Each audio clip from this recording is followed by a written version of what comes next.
Hey everybody, welcome to another video for me reading Immortal Love by Lynnsey Carrigan, aka Wah. I'm sorry about the skin. I look like I got smacked in the face or something. For some odd reason my skin's been drying out like crazy this past winter, so I don't know what's going on there. So if anyone was curious about why I look like I got smacked upside my head, it's because I have dry skin problems this year and whatnot. So anyway, today's chapter 8, and there's only 2 more chapters after this, so we're almost done with me reading Immortal Love, at least the 10 chapters, the first 10 chapters. And then if you're curious to hear how the story ends, you need to go buy the paperback, which is $9.98. Or download it to your Kindle or Kindle app, which is $2.99. And when I have a sale on the Kindle, I'll let you guys know like I always do. I think the next time I'm planning on having a sale or a free download is probably going to be around Valentine's Day. That's what I'm aiming for. So, without further ado, let's do this. Yeah, there's something I want to add, but I'll do that afterwards. And I should have my glasses on.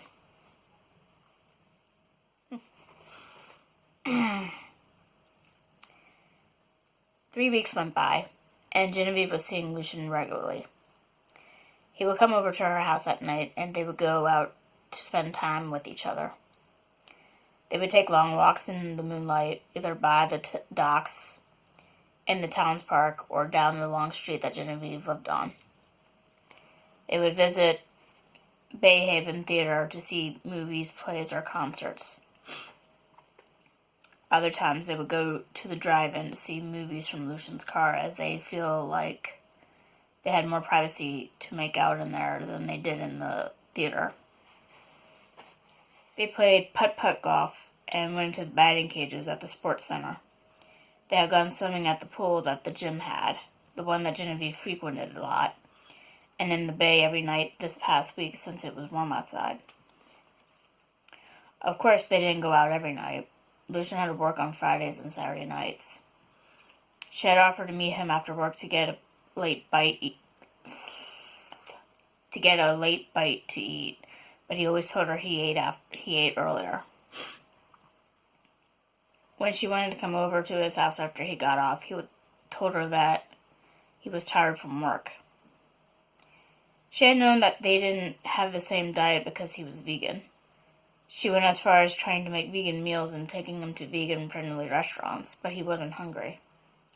She was beginning to wonder if he ever ate at all. However, his lack of eating wasn't the only thing that bothered her.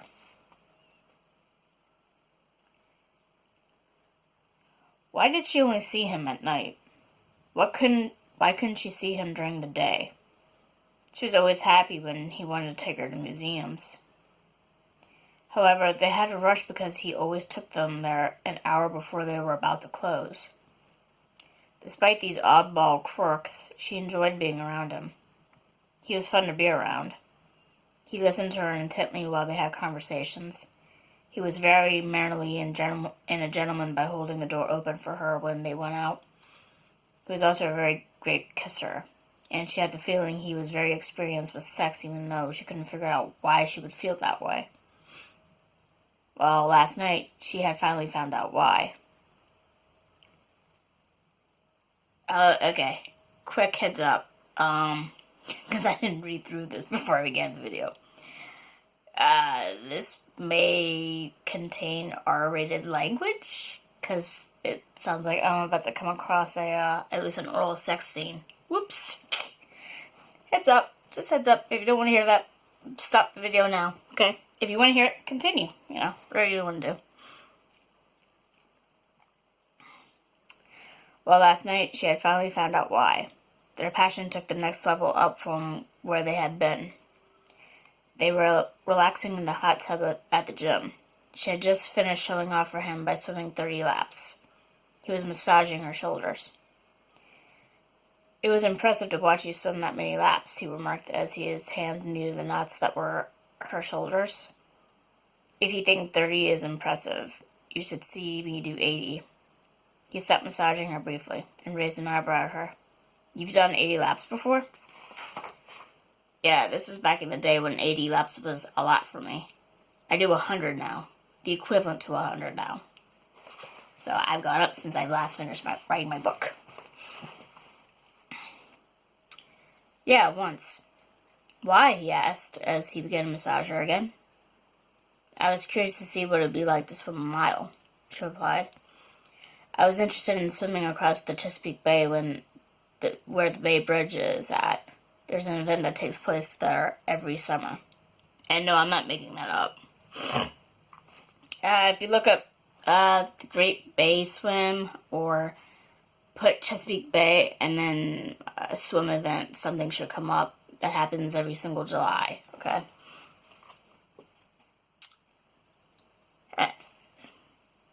Did you ever swim across the Chesapeake? No. Why? I realized I would have to deal with sea nettles, she replied. Those are jellyfish, by the way. I hate them. I do. Their sting is worse than a bee's, in my opinion. I wouldn't know, he remarked. I have never been stung by one. She turned in his arms and looked at him in shock. Really? Yeah. Wow. She lay back against him and closed her eyes as he continued to massage her. That feels so good. His hands drifted down her arms. She opened her eyes when she felt him massaging her breasts. She lifted her head off his chest and he stopped fondling her. Is everything okay? He asked cautiously. She was quiet for a moment. Then she lay back against him. Yeah. Are you sure? Yes, this feels good. He smiled. I aim to please. She felt shivers of pleasure go throughout her as she gave in to the magic that he was performing on her breasts. She had liked the way Chris had fondled her, but Lucian seemed to be the master of it. She gasped in pleasure when she felt Lucian do that very pleasurable thing on her neck. Sure, it felt like a sting at first. Then it felt so good that she thought she would leave this earth. She couldn't put a finger on why he did exactly that. She couldn't put a finger on what he did exactly that made this so pleasurable for her. Chris had done exactly the same thing by sucking, kissing, and licking her neck. Yet there was some mysterious ingredient that she didn't know about that made Lucian's ministrations that seem incredible. He did this to her every time they made out. While she was coming back from her personal nirvana, his fingers drifted down the side of her body. I'm debating whether to read this part, because even though I'm giving the reading that it might be sexually graphic, or at least in the oral sense, I'm not sure if it's wise to read, because even though my page is for people who are over 18, because a lot of my content is that way, I don't know, I don't want to get in trouble with someone who gets on me about reading this if their kid is around or something.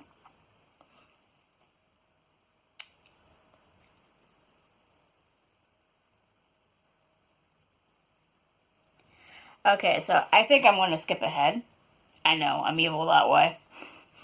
But it's just in case, you know? I don't know how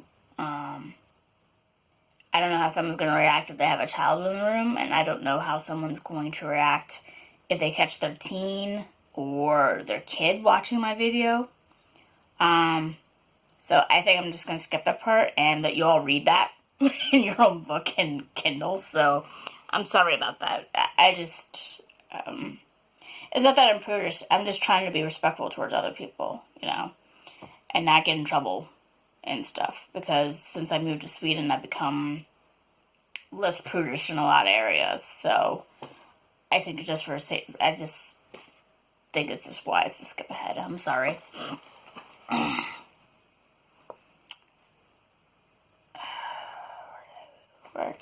Where can I really reserve? Okay. I'll leave you with one last part, and just so you guys can get maybe a fairly idea what may have happened. Lucian, she called as she tapped on his shoulder. He came to the surface, smiling. What is it, dear? Just making sure you're still alive, she replied. I never met a person who can hold their breath that long. He shrugged. I have very good lung capacity. I can see that, she said as he sat next to her again. Do you want me to pleasure you too? He smiled. You already do, he said after he brushed her lips with his. Right now we have to go since they are closing soon. Tonight they were meeting at Lucian's. It wasn't the night that Lucian worked, but he insisted that she come to his house tonight. He promised her he would make dinner for the two of them, and they could watch a movie together, followed by their playtime. He had made butternut squash soup for dinner. Since he planned tonight to be special, he decided he was going to take a chance by eating the soup. He decided to risk the agony of eating because it seemed she was becoming increasingly suspicious of why he never ate. Besides, it shouldn't be hard considering soup is warm and liquid. Well, most of the time. Like his diet with blood. It would give him at least 5 minutes before his body would reject the soup. Vampires, with the exception of the natural born, couldn't eat. Their stomachs couldn't digest the food that their bodies once did because they didn't have enzymes and acid anymore to break down the food particles. Natural-born vamps had some enzymes and acid like humans do, but they lacked certain types of enzymes to break down foods like meat. He put many candles upstairs in the master bedroom upstairs.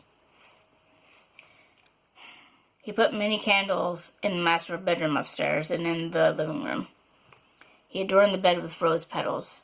Sure, she wasn't a virgin.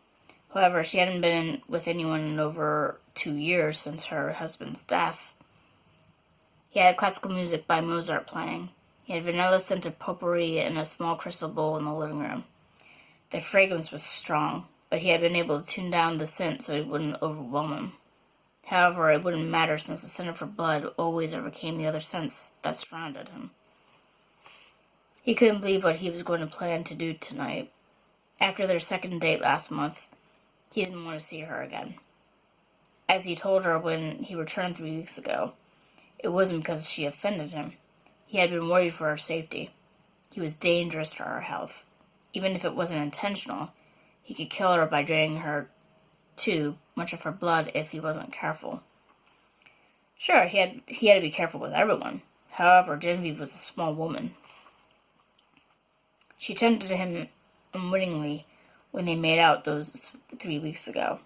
She didn't know how much danger she was in, although he could tell she sensed something was wrong.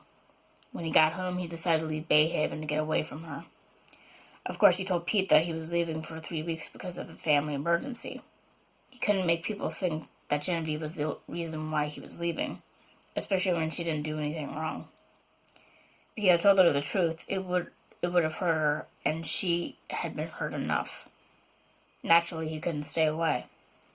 As much as he wanted her safe from the predator within, she made him happy.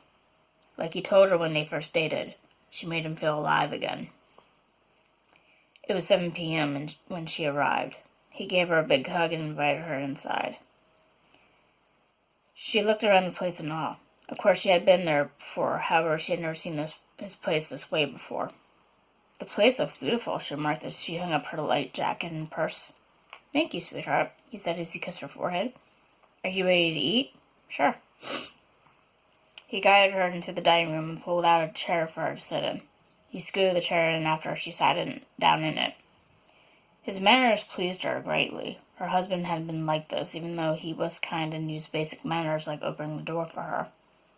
He uncovered a train in the middle of the table. He ladled the soup in her bowl and then served himself. What did you make? She asked curiously. It smells delicious. Butternut squash soup? That's my favorite after cream of crab. I hope you enjoy it, my dear. They ate dinner in silence with the exception of Genevieve commenting on his excellent soup. He tried to eat the soup, but he felt his stomach rebelling. After the first 3 spoonfuls, he decided that he was just going to give off the illusion of eating by sending an image to her head with his. I read that wrong. By sending an image to her mind with his. He vehemently fought the urge to flee to the bathroom and get sick. However, after 5 minutes, his stomach was hurting very badly. He felt extremely nauseous. When he made sure to give the illusion of that he had finished the bowl, he excused himself. He walked to the bathroom as quickly as possible without using the supernatural speed, and became violently ill. When he expelled the food from his system, he returned back to the dining room. "Are you okay?" Genevieve asked him with concern. "Yes, dear," he said as he sat back down. "I'm quite well. Would you like some more soup?" "Yes, please." She had ended up eating a total of 3 bowls of soup. When she was done eating, they retired to the living room. They watched a romantic comedy while she ate some popcorn with butter and salt. Of course, the whole time he was watching her instead of the movie. It was 11 p.m. when the movie was over. "What time do you have to work tomorrow?" he asked her curiously. 8 a.m. "What time do you normally get up at?" 7 a.m. she replied. She chuckled when he looked baffled.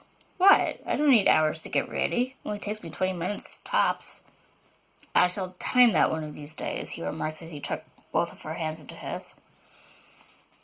"I want to ask you something, my dear." She turned a bit more to look at him with curiosity. "What?" "I've been courting you for a while now," he said softly, trying hard to hide the nerves that threatened to choke him. He hadn't felt this nervous in a long time. "I wonder if you would like to be my girlfriend." "Oh!" she exclaimed, which sounded joyful to his ears. She covered her mouth with a hand in flattery. "I would love to." She smiled as he took out a little box from beneath the couch cushions. He gave her the little box. She gasped when she opened it. Inside there was a glad... I'm probably sure I'm pronouncing this wrong. See this right here? That's the ring he gave her. Okay. There was a glada ring. It was silver. There were 3 small emerald diamonds on the crown. "This is beautiful," she remarked softly to Lucian. "Do you know where to put the ring?" he asked her curiously. She looked down at her hands. She knew the answer. Her family was of Irish descent, like mine. Originally, her ancestors were from the province of Ulster in Ireland. Nowadays, most of the aviaries in Ireland could be found in the northern counties. So she knew all about the symbolism of the glada ring. It signifies love, friendship, and loyalty. The heart on the ring means love. The hands holding the heart means friendship. And the crown on top of the heart means loyalty. It's given as a token of love or worn as a wedding ring. Depending how it's worn, it shows that what your relation status is. If it's worn on the right hand, with a heart pointed outwards, where the hell did I leave off at? Okay. With the heart pointed outwards towards the person's fingernail, it means that person's heart is open or available. If it's pointed inward on the same hand, it's supposed to be same finger. Where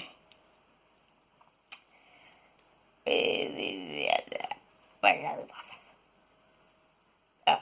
If it's pointed inward on the same hand, it's a sign of friendship before marriage, making it signify that person's heart is taken.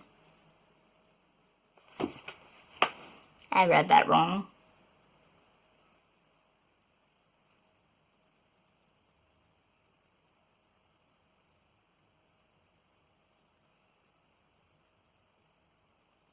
Okay.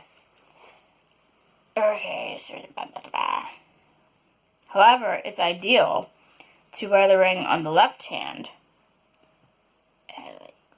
Yeah.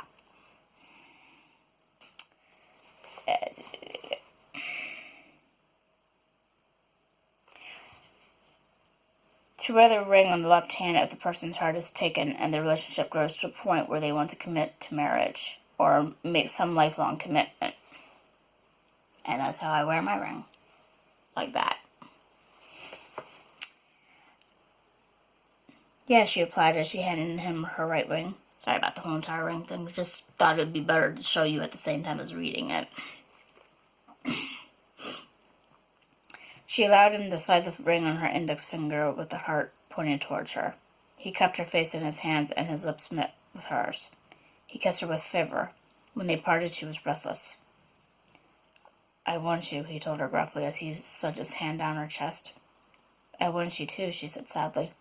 But you're afraid? He guessed, although he read the fear out of her mind. However, he couldn't tell her that without freaking her out. Yes, there's nothing to be afraid of, my love, he told her softly, and he bent his head towards her. His lips hovered inches above hers. I won't do anything that doesn't have your consent, he kissed her softly. I'm nervous, she told him when they pulled apart. I haven't been with another man since Chris. My son's is awake. I can do this quick.